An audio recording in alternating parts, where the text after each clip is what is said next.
Автомашин үйлдвэрлэгч Nissan компани талаар мэдэхгүй монгол хүн байхгүй байх. Энэ компани талаар ярихад заавал нэг хүн дурддагддаг нь Карлос Гон гэх хүн.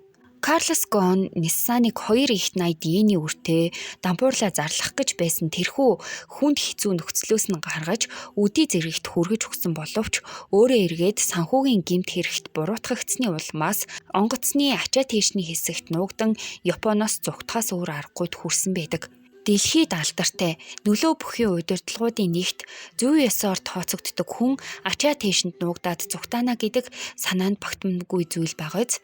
Гэхдээ ийм зүйл үнэхээр болсон. Ингээд Карлос Гон яагаад ингэж зүгтаах болсон түүхийг эхлүүлцгээе. IMF буюу Азийн санхүүгийн хямрал эд явагдаж байх үед Азийн орнууд тэр дундаа зүүн өмнөд Азийн орнууд жишээлбэл Солонгос, Таиланд зэрэг орнуудын эдийн засаг маш хэцүү болж ирсэн байдаг. Эдийн засаг гэдэг зүйл тэр даяараа эрг шуурга мэт хоорондоо уялдаа холбоотой байдаг учраас энэ хямрал Японы эдийн засагт ч бас нөлөөсөн бөгөөд энэ нөлөөнд автсан байгууллагуудын нэг бол яхаа аргагүй Nissan. IMF-с гадна Y2K буюу мянганы алдааны сандарлын үед 1999 онд Nissan компани нийт үр нь 2.2 их 80 йен буюу 20 орчим тэрбум ам долларт хүрснээс гадна үйлдвэрлэж байгаа 46 загварын автомашинаас нь ердөө 3 нь л ашигтай загвар байснаас болоод дампуурлын ирмэгт шуутган л хүрээд ирчихсэн байдаг. Тэд дампуурлаа зарлчихгүй байхын тулд цахилгаан шат болон эйр кондишнийхоо үйлдвэрлэлд илүү анхаарлаа хандуулж байсан боловч эргээд хөл дээрээ босно гэдэг найдвар огт байхгүй хэвээр байлаа. Гэхдээ Nissan-д гайхамшиг тохиосон. Тэд Францын Renault компанитай стратегийн түншлэл байгуулж 1999 оны 10 дугаар сард Renault-гийн хамгийн чадварлаг удирдлагуудын нэг Карлос Гон Nissan-ыг аврахаар ирсэн байдаг. Тэрээр Nissan-ы сэргэлтийн төлөвлөгөө гэх төлөвлөгөөг боловсруулсан бөгөөд 2000 оны санхүүгийн жилээс ахуулаад эргээд ашигтай ажиллуулж 2002 оны эцэс гэхэд ашигт ажиллагааны түвшингийн 4.5% болгож үрийн нийт хэмжээг нь 50%-аар бууруулах зорилт тавьж ингэж чадахгүй бол би өөрөө огцорноо хэмээн амласан байдаг. Үнэхээр том амлалт. Хэр баргийн санхүүгийн мэргэжилтэн хийж чадаад байх зүйл угаасаа биш. Карлос Гоныг хүмүүс мистер Бинтэй адилхан харагддаг хэмээн шоолдог боловч түүний жинхэнэ хоч нь ноён ногоон. Ногоон гэдэг нь зүгээр нэг ногоон бишээ, мөнгөний ногоон гэдэг утгаараа. Өөр нэг хоч нь Лекост Катер буюу зардал хэмнэгч. Яагаад ингэж хэлж байгааг одоо яригдж байгаа зүйлсээс ойлгохын дээдээр сайн ойлгож авах болно. Карлос Гон Nissan-д ирсэн анхны өдрөө үйлдвэрийн үйл явцтай танилцж, компани яагаад ашиггүй ажиллаад байгааг тодорхойлохын тулд санхүүгийн бүхий л бичиг баримттай танилцсан. Энэ явцдаа Карлос Гон хэд хэдэн алдааг олж илрүүлж чадсан юм. Нэгдүгээрт Nissan Америкийн нэгдсэн улсаас захиалга аваад 18 сарын дараа захиалсан захиалгыг нь хүргэдэг байсан.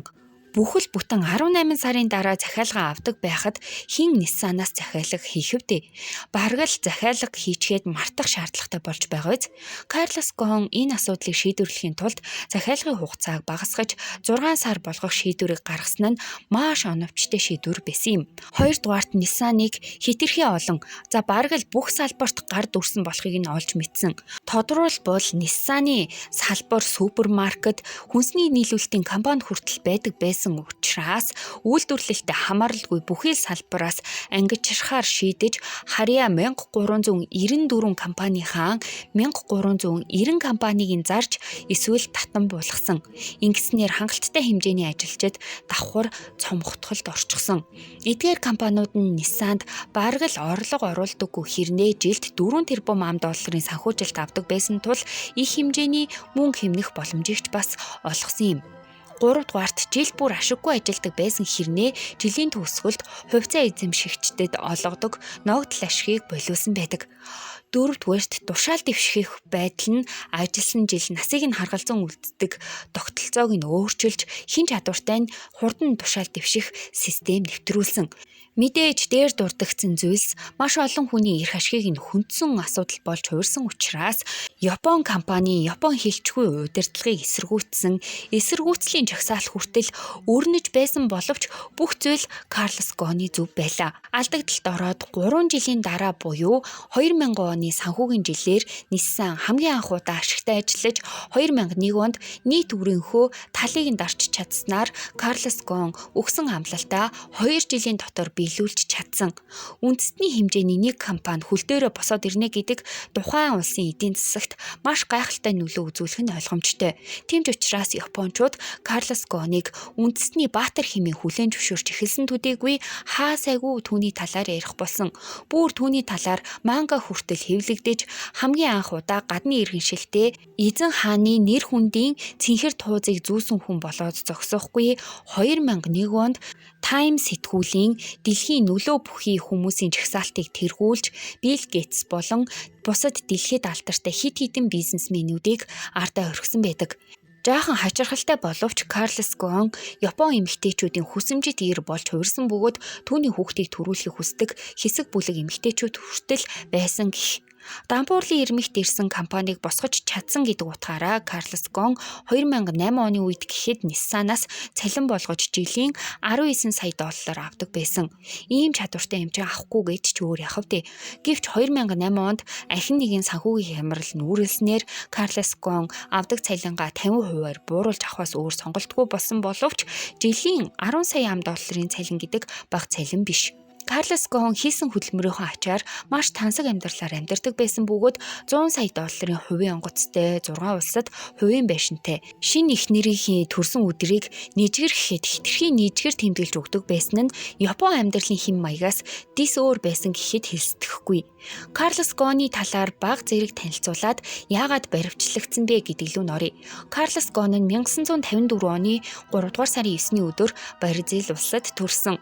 Ливан, Франц гаралтай бөгөөд аав нь 1960 онд хүний амьнаас хөнөөсөн хэрэгт буруутгагдсны улмаас ээж эхчийнхээ хамтаар Ливанд амьдардаг эмээгийнхээ гэрлүү нүүж тэндээ бага насаа өнгөрүүлсэн. Араб, Франц, Англи, Португал хэлээр чөлөөтэй ярьдаг. Дунд сургуулаа Ливанд төгссөний дараа Франц руу явж инженерийн мэргэжил эзэмссэн. 1978 онд их сургуулаа төгссөнийхаа дараа бидний сайн мэдэх автомашины дугуйны брэнд болох Мишелийн ажилд орсон бөгөөд 1981 онд үйлдвэрийн менежер, 1984 онд дугуйны үйлдвэрлэлийн газрын судалгаа хөгжүүлэлтийн хэлтсийн дарга, 1985 онд 30 настай байхдаа Өмнөд Америкийн үйл ажиллагаа хариуцсан ахлах үйл ажиллагааны захирлаар томилогдсон. Ингэснээр тэрээр Франсуа Мишелинд шууд ажиллаа тайлгнадаг нэгэн болсон байдаг. Энэ албан тушаалд байхдаа Карлос Гон Бразилийн инфляц хит хөөрөгдсөн байдлыг хүртэл үл харгалзан борлуулалтаа 2 жил дараалан өсгөж ашигт ажиллагааг дээд цэгт нь хүргэж чадсан тул 1989 онд Мишелиний Хойд Америкийн ерөнхийлөгч үйл ажиллагаа хариуцсан захирлаар томилогдож 1990 онд ахин нэгэн удаа тушаал дэвшиж Мишелиний Хойд Америкийн гүйцэтгэх захирал болоод зогсоохгүй юуны Royal Goodrich Tire компанийг худалдан авсны дараа компани бүтцийн өөрчлөлтийг удирдсан түүхтэй. Тэгэхээр Мишелийн компани амжилт энэ хүнтэй салшгүй холбоотой гэсэн үг. Харин 1996 оноос эхлэн арай өөр зүйлд хүч үзэхээр шийдэн Renault компани гүйцэтгэх дэд ерөнхийлөгчөөр ажиллах болсон. Renault Карлос Гоныг авч ажиллуулсан нь хамгийн зөв сонголт байсан бөгөөд Мишелинд гаргасан амжилтаа тус компанид хүртэл гаргаж чадчих байсан тул Карлос Гоны удирдлагын чадвар дэлхийд хүлээн зөвшөөрөгдсөн гэхэд болно.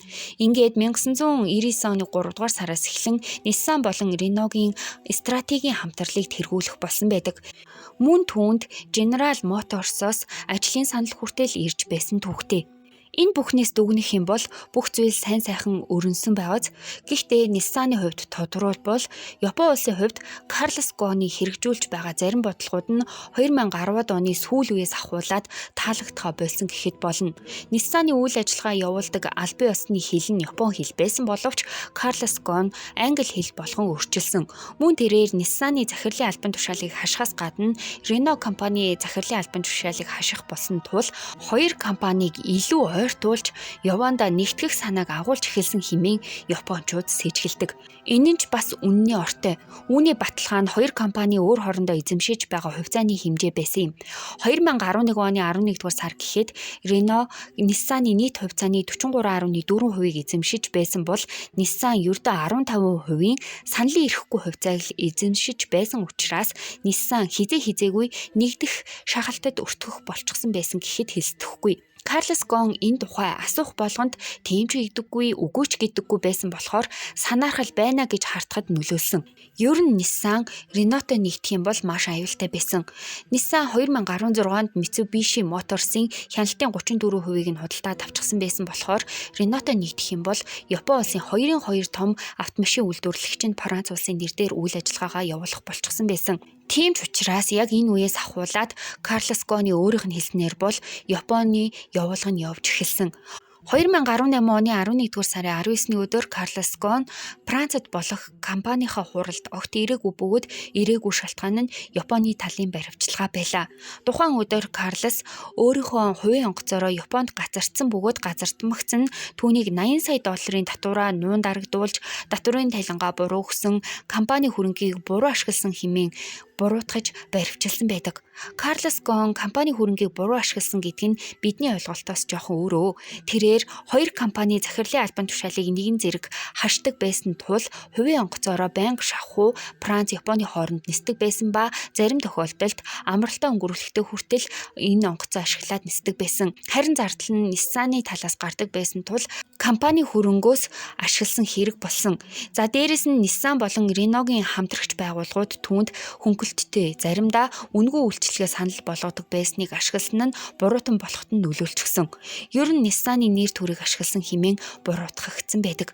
Мөн 80 сая долларын татварын тухайд Карлос Гон татварын тайлангаа бөглөхдөө буруу маягтыг ашигласан алдаа гаргасан байсан. Уул нь түүнийг буруутгаад байгаа эдгээр зүйлсийг нь Nissan-ы дотоод аудитын газар хянах ёстой байсан. Гэхдээ тэр том компани дотоод аудит нь мдээгүй байхыг бодоход эдгээр буруутгалууд нь бас худлаач байсан байхыг үгүйсгэх аргагүй. Ер нь ингээд сонсох юм бол нэг тийм гэмтэй зүйлс сонсогдохгүй байгаа боловч эдгээр хэрэгүүд нь Япончуудын хувьд маш том хэрэг учраас Карлос Гоныг баривчлаад батлан даалтанд гаргалгүй саатуулах байранд ганцаарчлан 108 хоног саатуулж өмгөөл хүчгүйгээр өдөр болгон удаан хугацаагаар байцаалт авсан байдаг. Нилийн том залхаалт болсон гэх юм уу да. Ингээд 2019 оны 3 дугаар сард 1 тэрбум йен барьцаалж батлан даалтанд гаргасан боловч шүүх хурал хүртэл 24/7 хяналтын доор гэрийн хорионд оруулж хэрэгтэй холбоотой нэг ч хүнтэй холбоо тогтоож болохгүй хэмээн тогтоосон. Энэ дунд хамтдаа онгоцоор ниссэн гэдэг утгаараа түүний эхнэр нь хүртэл багтсан байсан юм. Угаалгын өрөөнөөс бусад бүхий л газарт хянагдаж байсан Карлос Гон 2019 оны 12 дугаар сарын 30-ны өдөр Японоос зугтаач чадсан бөгөөд хувийн онгоцны ачааны хэсэгт хөгжмийн хайрцагт нуугдан Осакогоос Стамбул руу очиж Стамбулаас Ливан улсын Бейрут хот руу нисэж зугтаасан юм. Түүний зугтаасан хайрцаг нь амьсгалах нөх гаргасан энгийн нэг хөгжим хадгалдаг хайрцаг байсан учраас хилийн байцаагчид тийм ч их анзааралгүй гаргачихсан. Карлос Гон Ливан, Франц, Бразилийн иргэншилтэй одоо амьдарч байгаа Ливан улс нь Япон улстай ялтан солилцох гэрээгүй учраас тус улс Карлос Гоныг Японы талд шилжүүлэн өгөхөөс татгалздаг. Карлос Гоны хувьд бол энэ бүхнийг Nissan-ы хувилдаан хэмээн үздэг бөгөөд Nissan компани болон өөрийнх нь эсрэг үйл ажиллагаа явуулсан хүмүүсийн эсрэг 1 тэрбум $1 нэхэмжлэл гаргачихад байгаа юм байна. Энэ удаагийн маань хэргийг хүрээд өндөрлөж байна. Таалагдсан бол лайк дараарай, сувгийн маань дэмжээ subscribe хийгээрэй. Баярлалаа. Баяртай.